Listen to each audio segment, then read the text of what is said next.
Lors d'un arrêt cardio-respiratoire par noyade, l'objectif des sauveteurs, ça va être de masser le plus rapidement la victime pour éviter le temps de no-flow. Donc le no-flow, c'est le temps qui se passe entre le moment où la victime passe en arrêt cardiaque et le moment où il y a la première compression thoracique. Donc ça, c'est le no-flow initial.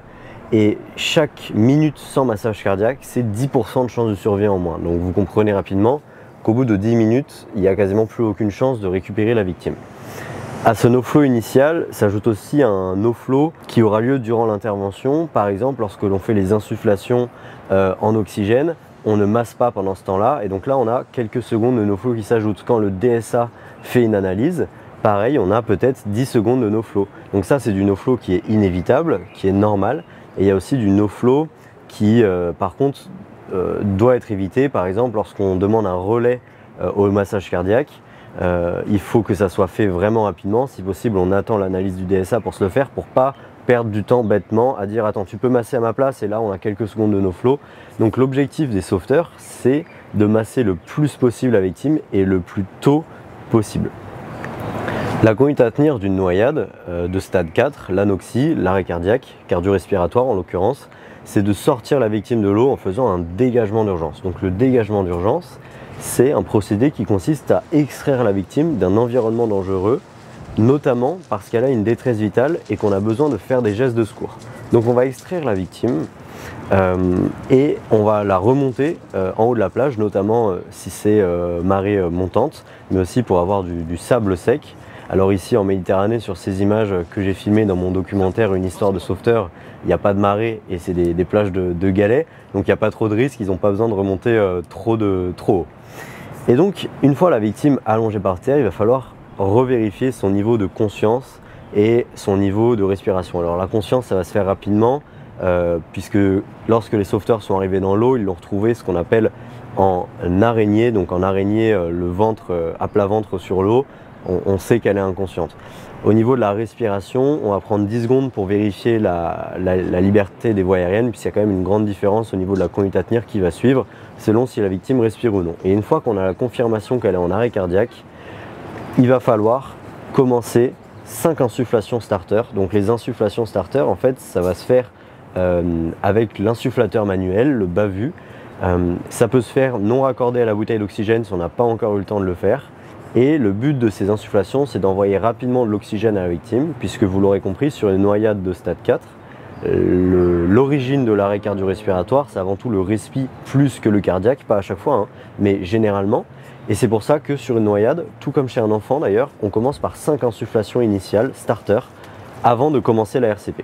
Puis il y a un sauveteur qui va s'occuper de faire le massage cardiaque, donc il va comprimer fortement dans la moitié inférieure du sternum, pour créer une pompe artificielle pour faire circuler le sang dans les différents organes, notamment le cerveau. Et l'oxygène qui va être envoyé par les insufflations, leur objectif c'est donc de réoxygéner le sang pour que lorsqu'il aille dans les différents organes, notamment le cerveau, il puisse réoxygéner ces organes. Ensuite, il y a aussi un sauveteur qui va s'occuper d'installer le défibrillateur semi-automatisé. Pour le poser, la première chose à faire, c'est de l'allumer. Et ensuite, il va falloir poser les électrodes. Très généralement, sur une noyade, le torse sera mouillé. Il faudra le sécher avec des serviettes et peut-être raser les poils. Et également enlever, si ça n'a pas été fait, la combinaison, également le maillot de bain du haut pour une femme.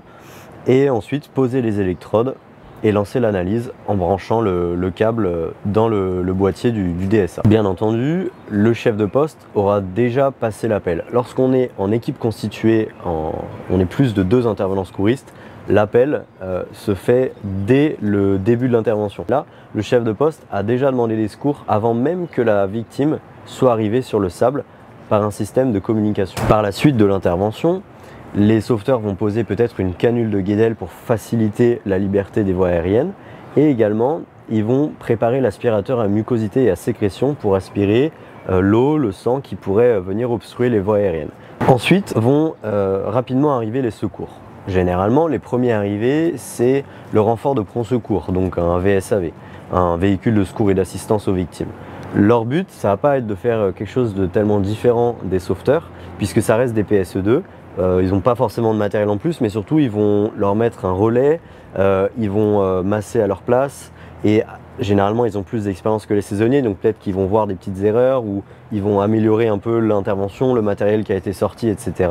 Mais là où la victime va vraiment avoir des chances de survivre, c'est lorsque le SAMU arrive, lorsque le SMUR arrive. Et à ce moment-là, ils vont intuber la victime très probablement, ils vont lui passer des drogues pour essayer de la récupérer et ils vont guider l'intervention. Ils vont donner des rôles à chacun et lorsque le médecin du SAMU arrive, ça devient lui le chef de l'intervention et non plus le chef d'agré du VSAV. Pour les sauveteurs aquatiques, l'arrivée des renforts, comme le VSAV des pompiers ou le SMUR du SAMU, c'est vraiment vécu comme un soulagement puisqu'on n'est plus seul et on sait que c'est plus le chef de poste saisonnier qui a la responsabilité de l'inter, ce sont des gens plus qualifiés et plus expérimentés de lui, donc il y a toujours un peu ce soulagement de ok les gars, on a bien fait notre travail, on a été le premier maillon de la chaîne de secours, mais là il y a les autres maillons de la chaîne de secours qui arrivent. Sur les plages, dans le SDIS 06, il y a un cadre secteur plage qui se déplace quand il y a des grosses interventions. C'est un sous-off ou un officier qui a une VL depuis la caserne et qui en fait va descendre et c'est lui qui va prendre le COS, le commandement des opérations de secours, sur l'intervention. Puisqu'en fin de compte, si sur la noyade, on a à la fois le bateau de recherche et de sauvetage qui est déclenché en appui pour prendre un relais de surveillance, on a les sauveteurs de la plage, voire des deux plages voisines qui sont sur l'intervention, plus le VSAV, plus le SMUR, plus peut-être la police également, ça fait beaucoup de moyens et donc c'est important d'avoir notamment un lieutenant ou un capitaine qui peut venir chapeauter un peu l'intervention et faire le relais avec le CODIS. Lorsque les sauveteurs arrivent sur intervention, ils vont faire une série de signes à leur chef de poste qui les regarde depuis la plage avec des jumelles. Il faut savoir que sur chaque plage, les signes sont différents. Donc les signes que je vais vous présenter ici sont ceux utilisés à Menton, donc dans les Alpes-Maritimes. Lorsqu'il lève une main, ça signifie je demande un VSAV, un moyen de prompt secours, et lorsqu'il lève les deux mains, ça veut dire qu'en plus du VSAV, ils veulent un renfort médical. Et donc là, lorsqu'ils prennent en charge la victime, ils ne savent pas encore si c'est une noyade de stade 3, une grande hypoxie avec une victime qui respire encore, ou une noyade de stade 4, l'anoxie avec une victime qui est en arrêt. Mais comme ils voient qu'il est inconsciente, ils savent que dans tous les cas c'est une urgence vitale et qu'il faudra un moyen médical, notamment si elle bascule en arrêt plus tard. Donc c'est pour ça que les sauveteurs demandent très rapidement, dès qu'ils récupèrent la victime, un renfort médical. Entre le moment où ils attrapent la victime à 50 mètres du bord et le moment où ils la ramènent au bord, ils savent qu'il va se passer peut-être 1 minute, 2 minutes. Et ils savent que ce temps, c'est du temps en moins pour déclencher les secours. Et c'est pour ça qu'ils veulent déclencher le plus tôt possible les secours avant même qu'on sache précisément quelle est l'intervention. Il y a d'autres signes qu'utilisent les sauveteurs. Par exemple, le fait de taper dans l'eau, qui là-bas signifie j'ai besoin d'aide. Il y a aussi les bras comme ça, en faisant des ronds, qui signifie j'ai besoin du bateau de recherche et de sauvetage. Un engin de spécialité. Ils peuvent également demander un hélicoptère et d'autres moyens en faisant des signes de bras. Lorsque les sauveteurs se lancent à l'eau, ils ont toute une panoplie de matériel avec eux et ce matériel diffère selon les autorités d'emploi, selon là où ils travaillent et selon les risques de la plage. En Méditerranée ou à l'océan, il y a vraiment un matériel qui est différent pour équiper les sauveteurs. Par exemple ici en Méditerranée, sur les pieds ils ont des palmes longues, notamment des palmes marès. En fait ces palmes elles sont bien pour faire des longues apnées sous l'eau, elles sont bien pour des lacs ou pour des mers qui sont très très calmes comme ici en Méditerranée où il n'y a pas de vagues à passer. C'est des palmes qui permettent vraiment de filer très rapidement. Ensuite ils ont un short de bain qui va dans l'eau.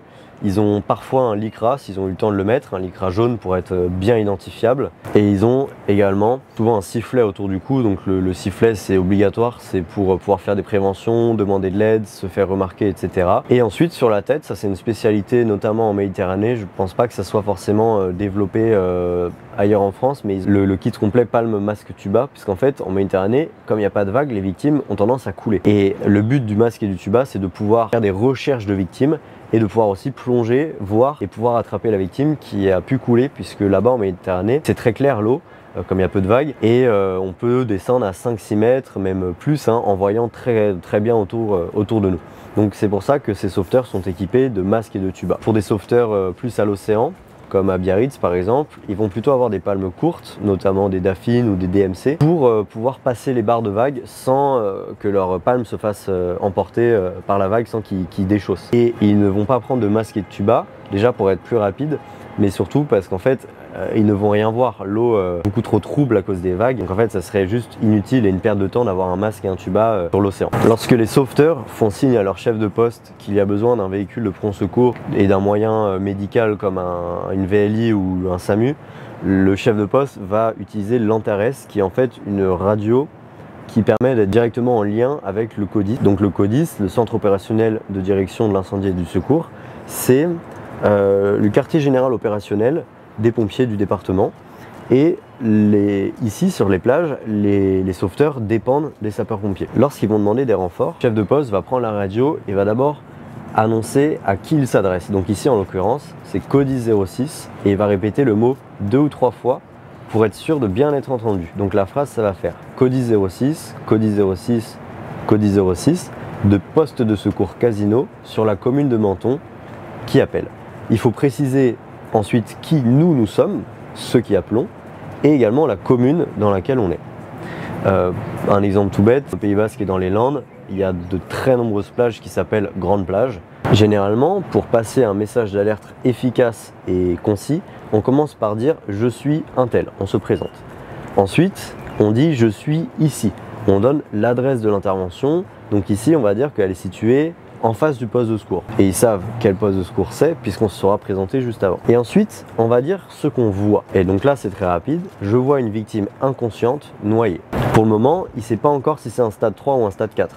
Une grande hypoxie ou une anoxie. Ensuite, il va dire ce qu'il fait. Donc ici, ça serait, on est en train de sortir la victime de l'eau, ou alors ça pourrait être la réanimation a commencé. Et dans un dernier temps, on va dire je veux, ce qu'on aimerait avoir comme moyen, puisque c'est important de demander des moyens bien précis. Donc ici en l'occurrence, il va demander un moyen de prompt secours, un renfort médicalisé, mais également la police pour écarter les témoins de la scène, puisque sur les plages, quand il y a une grosse intervention comme un arrêt, il y a beaucoup de gens qui viennent regarder, qui viennent filmer, qui viennent gêner, qui viennent dire ah moi mon père est médecin, je peux vous aider. Enfin, et donc c'est utile d'avoir la police pour pouvoir écarter tout ce monde-là qui gêne l'intervention. Il va également demander le BRS, le bateau de recherche et de sauvetage, pour pouvoir faire un relais de surveillance, puisque comme les sauveteurs sont pris sur cette intervention, plus personne ne surveille la plage et donc ils peuvent demander un moyen de renfort pour reprendre la surveillance. Enfin, ils vont également demander l'arrivée du cadre secteur plage, qui est un officier ou un sous-off qui va gérer toute l'intervention. Lors d'un arrêt cardiaque, que ce soit par noyade ou peu importe, ce qui est vraiment important, c'est la chaîne des secours, c'est-à-dire que chaque personne, chaque secouriste, amateur ou professionnel, va avoir un rôle pour permettre la survie de la victime. La première personne importante, c'est le témoin, celui qui a vu l'arrêt cardiaque, celui qui découvre l'intervention, et c'est celui qui va passer une alerte précoce. Ce témoin, ça peut être un amateur qui a par exemple suivi une formation de sauvetage au grand public, ou alors ça peut être directement des secouristes, comme des secouristes sur un poste de secours associatif, ou des nageurs sauveteurs sur une plage, qui sont là au moment où il y a l'intervention. Le second maillon de la chaîne de secours, c'est l'arrivée des secours professionnels, comme le VSAV. Le troisième temps, c'est l'arrivée des renforts médicaux d'urgence, le SMUR. Et le quatrième temps, c'est l'évacuation à l'hôpital spécialisée pour essayer de récupérer la victime.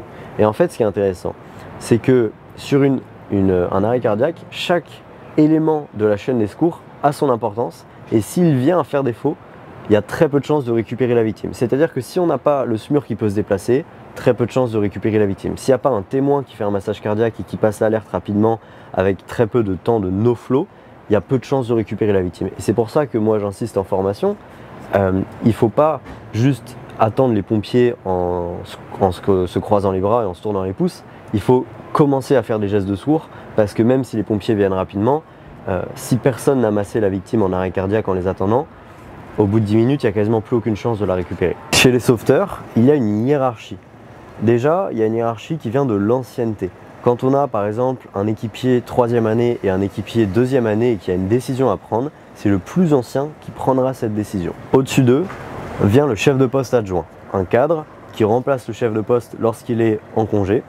Et au-dessus de lui se trouve le chef de poste qui a reçu une formation complémentaire et qui a pour mission de gérer la plage, donc de gérer les interventions, de gérer la baignade, de gérer les plannings, de gérer les problèmes qu'il peut y avoir dans son poste, les tensions, et également d'organiser les secours sur sa plage. Où est-ce qu'il veut positionner ses sauveteurs en Méditerranée par exemple? Les sauveteurs ne sont pas tous au même endroit. Il y a plusieurs chaises et plusieurs miradors avec un poste de secours central. Il y a peut-être aussi un miraposte, donc un poste mirador au-dessus du poste de secours. Et le rôle du chef de poste, ça va être de venir répartir les sauveteurs aux différents points stratégiques de la plage en fonction de la fréquentation, en fonction de son effectif du jour, en fonction des risques et de la météo, etc. Pour devenir nageur sauveteur, il faut passer toute une série de certifications, notamment celle de premier secours en équipe de niveau 1 et 2, où on va apprendre l'entièreté du secourisme avec les bilans, les affections traumatiques, médicales, circonstancielles, psychologiques, le matériel et comment travailler en équipe. Ensuite, il va falloir passer le BNSSA, le brevet national de sauvetage et de sécurité aquatique, qui est un brevet dans lequel en piscine on va apprendre à utiliser des palmes, à faire des apnées, à sortir des personnes de l'eau en étant habillées, etc. Et ensuite, il faudra un 4e diplôme qui dépend de votre future autorité d'emploi. Peut-être que si vous travaillez chez les pompiers, vous aurez besoin de passer un stage maire et de passer un diplôme qui est souvent appelé le SBAN, surveillance des baignades et activités nautiques. C'est un diplôme à la fois, un stage à la fois de formation et de sélection. Et à l'issue, normalement, si vous avez bien réussi, vous êtes pris sur les plages. Dans d'autres villes, comme ici à Biarritz, il faut passer le SSAL, le diplôme de surveillance et de sécurité aquatique littorale. Donc c'est un diplôme où on va apprendre cette fois au-delà de la piscine, directement dans l'océan, les techniques du sauvetage. Puisqu'en fait, utiliser des palmes dans l'océan avec des courants, des vagues, des rochers sous-marins, etc., ça n'a rien à voir avec la piscine.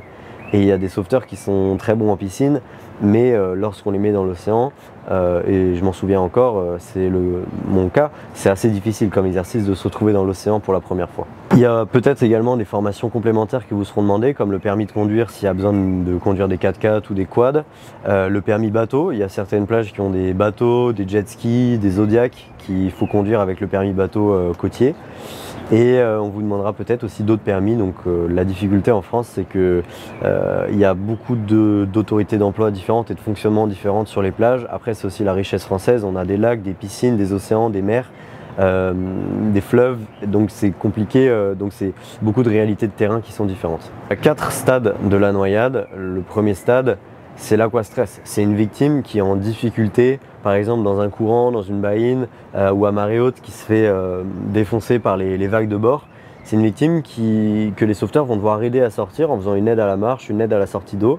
Mais c'est une victime qui n'a pas de détresse vitale. Elle n'a pas bu d'eau, elle n'est pas inconsciente, elle va bien, sur le plan en tout cas respiratoire et neurologique, mais elle n'arrivait pas elle-même à sortir de l'eau. Donc ça, c'est l'aquastress, c'est la stade 1 de la noyade. Lors du stade 2 de la noyade, la petite hypoxie, donc le petit manque d'oxygène, la victime a bu la tasse. Peut-être qu'elle va tousser, peut-être qu'elle va avoir du mal à respirer, peut-être qu'elle va vomir de l'eau. Et cette victime, il va falloir la prendre en charge puisque là, elle présente une détresse respiratoire. Dans la prise en charge, il va notamment falloir la sortir de l'eau, faire une mise sous oxygène à 15 litres minutes avec un MHC. La mesure de SAT sera pas forcément bonne si les doigts sont froids ou mouillés, donc dans tous les cas, on n'a pas besoin de la SAT immédiatement. Vu qu'on a des signes visuels de détresse respiratoire, on sait qu'on doit mettre sous oxy. Et on va réchauffer la victime pour éviter l'hypothermie et la stimuler pour pas qu'elle passe inconsciente. Lors du stade 3 de la noyade, c'est la grande hypoxie, le grand manque d'oxygène. Et en plus de la détresse respiratoire qu'on avait au stade 2, vient s'ajouter la détresse neurologique avec une victime qui est inconsciente. Donc lors du stade 3, la victime est inconsciente mais respire difficilement. Il va donc falloir sortir la victime, la mettre sous O2 et la mettre en PLS avec l'aspirateur à mucosité et le DSA à côté, car il y a de très fortes chances qu'elle tombe en arrêt cardiaque par la suite. Lorsqu'on fait une PLS sur une plage, n'oubliez pas que la PLS se fait du côté de l'océan et pas du côté du haut de la plage. Parce que le but d'une PLS, c'est de mettre la victime sur le côté. Et si la plage est penchée comme ça et que vous lui ouvrez la bouche dans cette direction, finalement les sécrétions ne vont pas sortir de la bouche puisqu'elle sera penchée en arrière dans le mauvais sens. Lors du stade 3, vous avez donc une détresse neuro plus une détresse respi. Il faut surtout éviter l'arrivée d'une détresse circu, notamment avec l'hypothermie. Donc il faudra rapidement couvrir la victime et réussir à la sécher. Je rappelle que lorsqu'une victime est inconsciente, s'il y a une des deux autres détresses, comme la détresse respi ou circu qui se présente, il y a 40% de chances qu'elle bascule en arrêt cardiaque dans les 10 minutes. Donc très souvent sur les plages, un stade 3 peut être annonciateur du stade 4. Et le stade 4, vous l'aurez compris, c'est l'anoxie, l'absence d'oxygène, l'arrêt cardio-respiratoire par noyade. Et dans ces cas-là, la conduite à tenir, c'est de sortir la victime de l'eau, de la déshabiller, de la remonter bien haut sur la plage, notamment si ça monte, et de commencer la RCP avec 5 insufflations starter, puis les compressions thoraciques, puis le DSA, pour essayer de récupérer la victime. Et il y a de fortes chances de récupérer une victime en noyé sur les plages surveillées, puisque les sauveteurs sont déjà sur place avec leur matériel, avec leur DSA. Donc le temps de no flow, le temps sans massage cardiaque, est vraiment rapide, est vraiment court.